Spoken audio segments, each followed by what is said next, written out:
राम लखन। నమస్తే భాయ్ సాబ్. బిహారీ బరిస్తా.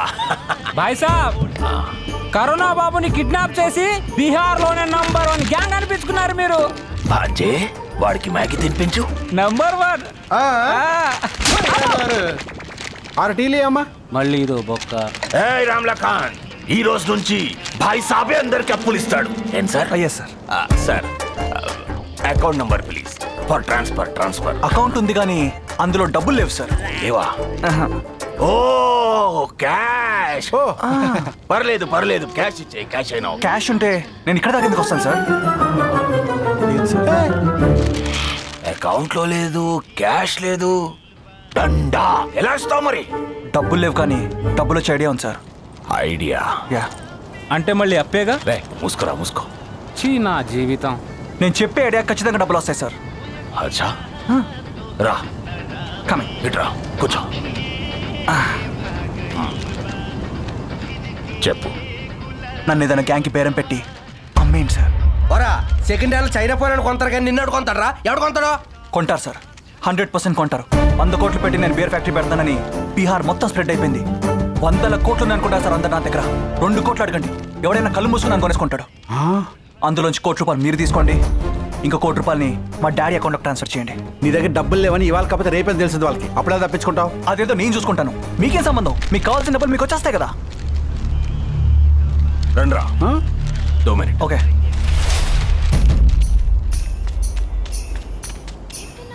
నువ్వేంట్రా మధ్యలో? క్యాష్ అప్పో తేలిపోద్దని. తగలడు. చెప్పండి రా, ఏమంటారు? వాడిని చంపితే బుల్లెట్ కూడా బొక్కే. ప్లాన్ గానీ కరెక్ట్ గా వర్కౌట్ అయితే ₹1 వస్తాయి. అవును, డబ్బులు రాకపోతే అప్పుడు చంపేద్దాం. అంతవరకు ఒక్క బుల్లెట్ ఉంది, దాచిపెట్టు. నీ ఐడియా చాలా బాగుంది. మా టీం వాళ్ళు అందరూ ఒప్పుకున్నారు. Thank you sir. Thank you. ఒక్క నిమిషం. నీ దగ్గర 100 కోట్లు ఉన్నాయని తెలిసి 2 కోట్లకి ఎందుకు అమ్ముతున్నావని వాళ్ళకి డౌట్ రాదా? అందుకే నన్ను మీరు అమ్మరు సార్, వాళ్ళే వచ్చి నన్ను కొనుక్కుంటారు. వీడేమైనా సూపర్ మార్కెట్ లో దొరికే సింతాల్ సోపా వాళ్ళే వచ్చి కొనుక్కోడానికి? నేను చెప్పిందంతా జరగాలంటే ఒక్కడు కావాలి సార్. వాడికి ప్రతి గ్యాంగ్తో కనెక్షన్స్ ఉండాలి, అందరితో పరిచయం ఉండాలి. You should have a network, you know the world. అన్ని గ్యాంగ్లతో పరిచయం ఉన్నవాడు కావాలా? యా. ఉన్నాడు, ఒక్కడున్నాడు. ఒక నీచ్ కమీనే కుత్తేగాడు బీహార్ లో ఉన్నాడు. మేం కిడ్నాపులు చేసి సంపాదిస్తుంటే వాడు మమ్మల్ని పిండి సంపాదిస్తాడు. మోతీహారికి sub inspector percentage Paramesh.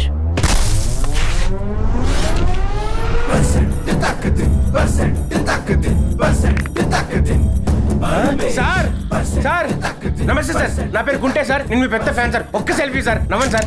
Fan అన్నావు మరి యూనిఫామ్ లో ఉన్నావేంటి? సార్ 10 లక్షలు ఖర్చు పెట్టి ఫస్ట్ పోస్టింగ్ మీ స్టేషన్ లో వేయించుకున్నాను సార్. పేరు కూడా మీలా డిజైన్ చేశా.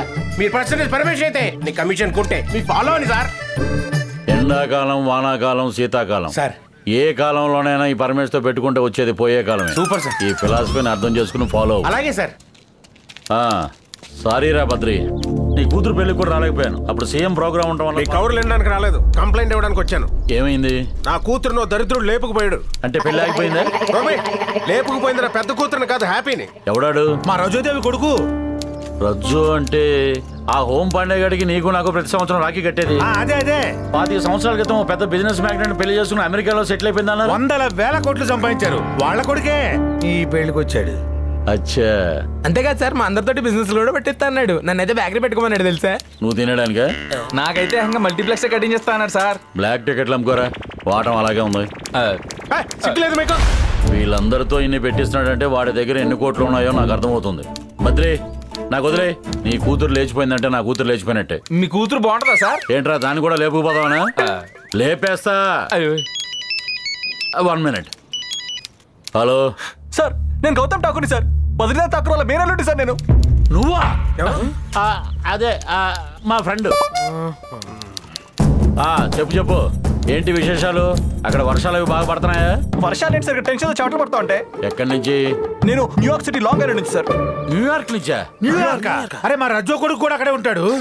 ఒక్క నిమిషం లైన్ లో ఉండు. ఏమయ్యా, న్యూయార్క్ మొత్తం రజ్జో కొడుకులే ఉండరు. మా ఫ్రెండ్ గుజ్జారు కూడా ఉండేది అక్కడే. నువ్వు చెప్పరా, ఇప్పుడు ఎక్కడి నుంచి మాట్లాడుతున్నావురా? నాకేం తెలుస్తుంది సార్, నేను ఇండియాకి వచ్చింది ఫస్ట్ టైం. ఒక గ్యాంగ్ కిడ్నాప్ చేసి 2 కోట్లు అడుగుతున్నారు సార్. సరే ఇంతకీ వాళ్ళెవరు? వాళ్ళంటే ఎవరు సార్? నువ్వు ఎవరి గురించి మాట్లాడుతున్నావు? వాళ్ళయ్యా. You mean Badrinath uncle? Kidnap చేసిన వాళ్ళు. ఏమయ్యా ఇన్ని క్వశ్చన్లు అడిగితే నేను చెప్పలేడయ్యా. నా ఫ్రెండ్ కిడ్నాప్ మీద ఒక సినిమా తీశానంటే లైన్ ఇచ్చాను. ఓకే నువ్వు చెప్పు. అందరూ భాయ్ సాబ్ అంటారు సార్. ఆహా తెలుసు తెలుసు. Please save me sir. Sir save me sir. తప్పకుండా.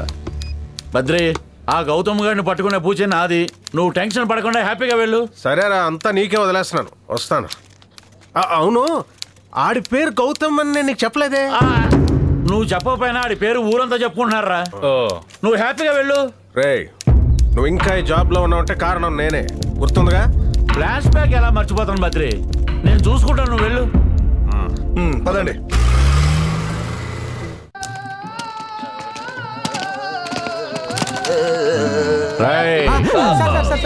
రండి కూర్చోండి.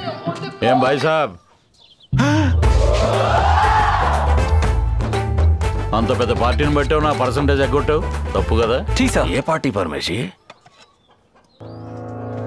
ఎన్ఆర్ఐ. ఎన్ఆర్ఐ అంటే ఏంటి సార్? రేయ్ సంతూరు యాడ్లో ఆంటీలాగా అమాయకంగా అడక్కు, నాకంతా తెలుసు. ఎండాకాలం వానాకాలం శీతాకాలం ఏ కాలంలోనైనా ఈ పరమేశ్తో పెట్టుకుంటే వచ్చేది పోయే కాలమే. రేయ్ లోపలికి వెళ్ళి వెతకండి రా. అమ్మయ్య కనిపెట్టలేదు. వాడు ఆ బద్రి కూతురు ఇక్కడే ఎక్కడో ఉండుంటారు. ఎవరు లేరు సార్. ఈడెవడో తేడాగా ఉన్నాడు. ఈ మేనలుని సార్. ఈ చుంచుమగవాడు వాడు తమ్ముడిని, నేను వాడికి అన్నయ్యని. ఈ బాతుమూతోడు అడుగు తమ్ముడిని కన్నయ్యని. ఆ కుక్క పిల్లడికి బాగా మరదరండి. కరెక్ట్. ఈడెవడు సారా గ్లాస్ మధ్యలో స్కాచ్ బాటిల్లో ఉన్నాడు కదా. వాడికి పెద్దమ్మ కొడుకు, వీడికి పిన్నమ్మ కొడుకు, నాకు చెల్లమ్మ. అంటే అంతా దొంగనా కొడుకులే అనమాట. అవునండి. నువ్వు గ్యాంగ్ ని మెయింటైన్ చేస్తున్నావా, ఫ్యామిలీని మెయింటైన్ చేస్తున్నావా? గ్యాంగ్ ని ఫ్యామిలీలా మెయింటైన్ చేస్తున్నాను సార్. పరమేశ్వర్ లోపల లేరు సార్. లేరంట సార్. రేయ్ చెప్పండి ఎక్కడ దాచి పెట్టారో. I don't know. Hello, English deal చేయడం కోసం ఇంగ్లీష్ వచ్చిన తెచ్చుకున్నారనమాట. అయితే నిజం చెప్పరన్నమాట. తూబేజీకి కసం, అతన్ని మేము కిడ్నాప్ చేయలేదు, మమ్మల్ని నమ్మండి సార్, పక్కా. భాయ్ సాబ్ మిమ్మల్ని ఎవరిని వదిలిపెట్టను, వెళ్తున్నా. నీకన్నా పెద్ద స్కెచ్ తో వస్తా. యాదవ్ సార్. చల్రే. Okay sir.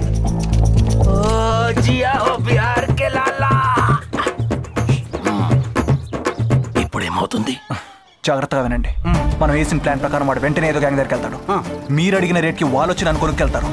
కానీ మీరు వెంటనే ఒప్పుకోకూడదు. అలాగే. లేకపోతే వాళ్ళు డౌట్ వస్తుంది. సచ్చిన ఒప్పుకోము. But one more condition. మీ డబ్బులు మీకు రాగానే వెంటనే మీరు అమ్మాయిని వదిలేస్తారు. ఆ తర్వాత నా షేర్ని మా డాడీ అకౌంట్కి ట్రాన్స్ఫర్ చేయాలి.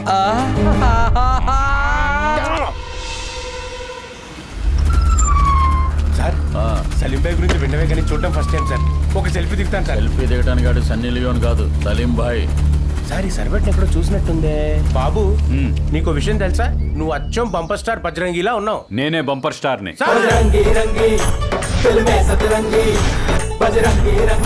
సార్ మీరు ఇండస్ట్రీకి సూపర్ హిట్లు ఇచ్చారు, బ్లాక్ బస్టర్లు ఇచ్చారు. ఇక్కడే సార్ టీలు ఇస్తున్నారు. బ్యాడ్ టైం వస్తే జాకీ చాన్ కూడా కీ చైన్లు అమ్ముకోవాలి.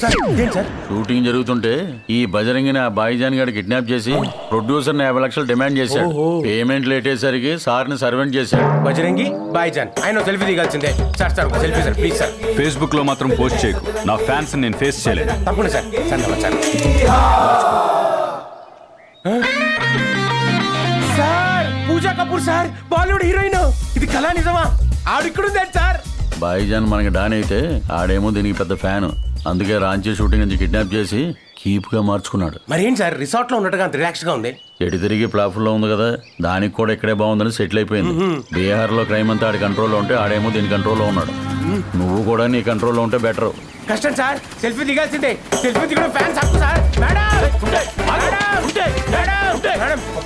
ఏం ఫిగర్ మేడం. ఫ్లాప్ అయినా మీ ప్రతి సినిమా 10 సార్లు చూశాను మేడం. ప్లీజ్ ఒక్క సెల్ఫీ మేడం, కాదనకండి ప్లీజ్. రమన్ మేడం.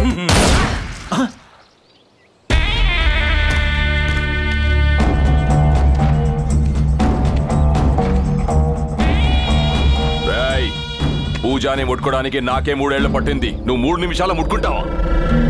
ఓ మేరీ జానే రే మేరీ జానే. ఆల్రెడీ వాడికి చెప్పాను సార్, వాడు కొత్త సార్. మళ్ళీ చెప్పు, అర్థమయ్యేలా చెప్పు.